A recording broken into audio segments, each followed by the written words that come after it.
Shalom les amis. La culpabilité est la mère de toutes nos difficultés. Parce que lorsque l'on s'en sent coupable, alors nous avons sur nous, sur nos épaules, le poids de toute la culpabilité que nous avons ressentie depuis toujours. Et nous pensons que la situation dans laquelle nous nous trouvons est la somme de toutes les fautes et les erreurs que nous avons faites dans notre vie. Et on s'accuse sans arrêt pour tout, ce qui nous mène à la tristesse, à la dépression et aux échecs. Et en réalité, c'est un cercle vicieux, et c'est même l'exil de croire que tout ce qui nous arrive provient de nous, puisque c'est le contraire de la foi. La foi qui, je vous le rappelle, a comme premier niveau de savoir que tout provient d'Hachem. Le deuxième niveau de la foi, c'est de savoir que tout est pour notre bien. Et le troisième niveau de la foi, c'est d'essayer de comprendre ce qu'Hachem est en train de nous dire à travers tout ce qui nous arrive. Et dans ces trois niveaux, il faut comprendre que tout provient d'Hachem et non pas de nous. Et même la faute, les amis, les erreurs, les fautes qu'on a pu faire, et même les fautes qui vont contre la Torah, eh bien, je peux vous affirmer qu'elles nous viennent du ciel. Et que les conséquences dues à ces fautes, en réalité, proviennent également du ciel et donc sont la volonté d'Hachem. Donc notre problème, en réalité, c'est un problème de compréhension. Et aussi une assimilation au christianisme qui nous fait croire, qui veut nous dire qu'en réalité, nous sommes des pécheurs et qu'on a fauté, que c'est de notre faute et que tout est de notre faute. Mais le judaïsme et la Torah nous dit tout le contraire. Nous dit que tout, absolument tout provient de Dieu. Et pour ceux qui voudraient des références, nous qu'à aller voir dans la Gemara, dans le Talmud, dans le traité Kiddushin, au Daf Lamed, à Moudbet, au milieu de la page, c'est marqué là-bas que même le tzaddik ne peut pas lutter contre son mauvais penchant si ce n'est Hachem qui l'aide. Donc on doit comprendre de cela que la Torah ne nous accuse pas. D'ailleurs, la teshuva veut dire en hébreu réponse. Et donc la réponse que l'on doit donner à nos fautes, en réalité, c'est de comprendre que cela vient du ciel, de se remettre en question parce qu'évidemment, rien n'est pour rien. Donc si Hachem nous a laissé fauter dans tel ou tel domaine, c'est parce qu'il veut une réaction de notre part. Et on peut de toute façon très bien le comprendre dans notre vie. Puisque si on regarde bien dans notre passé, tout ce qui nous a toujours fait changer, c'est quand nous sommes retrouvés dans une situation d'inconfort. Je prends maintenant un exemple de quelqu'un qui changerait de travail. En réalité, c'est parce qu'il ne se sent pas bien dans son travail, parce qu'il ne s'épanouit pas, parce que ça se passe mal avec son patron ou je ne sais quoi, et qui à force lui pèse et l'oblige à changer de travail.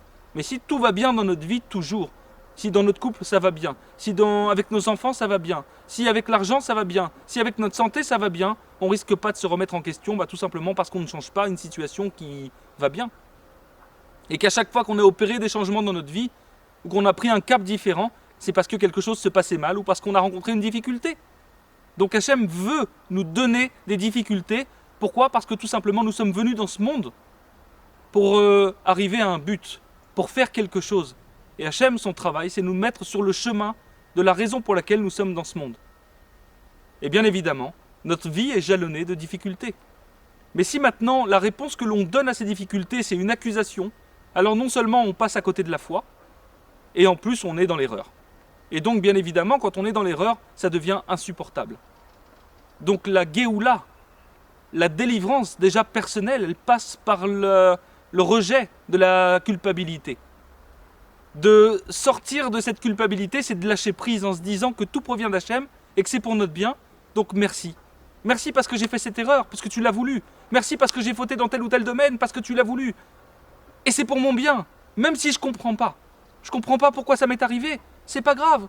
Quand tu voudras me donner la compréhension, alors tu me la donneras, puisque tout provient de toi. Et c'est ça, les amis, la définition de Echad, Hachem Echad, que son nom sera un. Quand on aura cette compréhension, alors on comprendra qu'il est tout. Ce qui nous arrive, les erreurs qu'on a pu faire, les fautes qu'on a pu faire, et même les conséquences de nos fautes, proviennent de lui et c'est sa volonté. Quand on comprendra de cette façon-là, alors on pourra véritablement s'élever et grandir. Et comment peut-on comprendre véritablement de cette façon-là ? En s'entraînant, comme un grand sportif, en se rappelant de chaque chose qui s'est passée la veille, dans nos journées, et en reconnectant de la bonne façon les choses, en se disant oui, si j'ai rencontré cette personne, c'est Hachem qui me l'a mis sur ma route, à ce moment-là, et pas à un autre moment. Si je me suis comporté avec lui de cette façon-là, c'est parce que Hachem a voulu comme ça. C'est Hachem qui m'a mis dans cette situation, c'est Hachem qui m'a donné ses pensées, c'est Hachem qui a fait que je me suis énervé, qui m'a laissé m'énerver, qui m'a laissé fauter, pour que je me retrouve maintenant dans la situation dans laquelle je suis, parce que c'est voulu du ciel, je ne sais pas pourquoi. mais c'est sûr que c'est pour mon bien. Parce que les difficultés que tu m'envoies sont là pour m'aider à m'élever et à grandir. Alors les amis, ayons cette vision de la vie. Entraînons-nous chaque jour à la manière d'un grand sportif de haut niveau. Qu'est-ce qui fait qu'un sportif maintenant devient un champion? Eh bien c'est l'entraînement. D'ailleurs la Torah, les rabbanim nous disent que qu'est-ce qui fait la différence entre un gadol et un talmid chacham? Eh bien c'est la chazara, c'est-à-dire de travailler, de revenir sur sa Torah sans arrêt, de répéter les gestes. On va prendre l'exemple d'un boxeur. Alors plus il va s'entraîner, plus il deviendra bon. Pourquoi? Parce que à force de répéter sans arrêt les gestes, ça va devenir pour lui un automatisme, et en situation de combat, alors il n'aura pas besoin de réfléchir. Ce sera une seconde nature d'esquiver ou de donner des coups. Et bien c'est la même chose pour tous les amis, y compris pour cette façon de penser là. Si chaque jour on prend du recul sur sa vie, si chaque jour on se rappelle de tout ce qui s'est passé la veille, qu'on reconnecte les choses de la bonne façon en se rappelant que tout provient d'Hachem, que c'est pour notre bien, alors on pourra enfin sourire, on se débarrassera de nos culpabilités, de nos tristesses, on pourra avancer, on reprendra confiance en Dieu et en la vie, on saura que tout provient de lui et qu'en réalité on n'est pas responsable, et on pourra essayer de trouver la raison pour laquelle les choses nous arrivent et du coup changer notre vie de la bonne façon selon la volonté d'Hachem pour prendre les bonnes directions.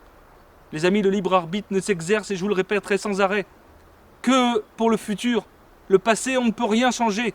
Et donc on doit croire d'une foi sincère et parfaite que tout ce qui nous est arrivé jusqu'à maintenant provient d'Hachem, c'est sa volonté, qui veut qu'on se retrouve dans la situation dans laquelle nous sommes, que c'est sa volonté, que c'est pour notre bien. On doit sourire, être heureux, avoir confiance, et c'est ce qui nous amènera à la libération personnelle dans un premier temps, et de façon générale pour l'humanité, j'espère très bientôt. Ensuite, pensons de cette façon-là, ayons confiance en Dieu, laissons-lui le temps de nous montrer et de nous donner la compréhension de pourquoi nous nous retrouvons dans la situation dans laquelle nous sommes sans s'attrister. Et c'est justement ce qui déclenchera la joie dont nous parle Rabbi Nachman, d'agir de cette façon-là, de comprendre les choses de cette façon-là, nous permettra d'attirer sur nous cette joie qui nous épanouira encore plus, qui attirera à nous tout le bien et qui nous permettra d'être heureux dans tous les sens du terme. Je nous le souhaite à nous tous et à l'humanité pour qu'enfin puisse se dévoiler notre Mashiach. Amen ve Amen. Et à très bientôt, c'était le message du jour. Bonne journée.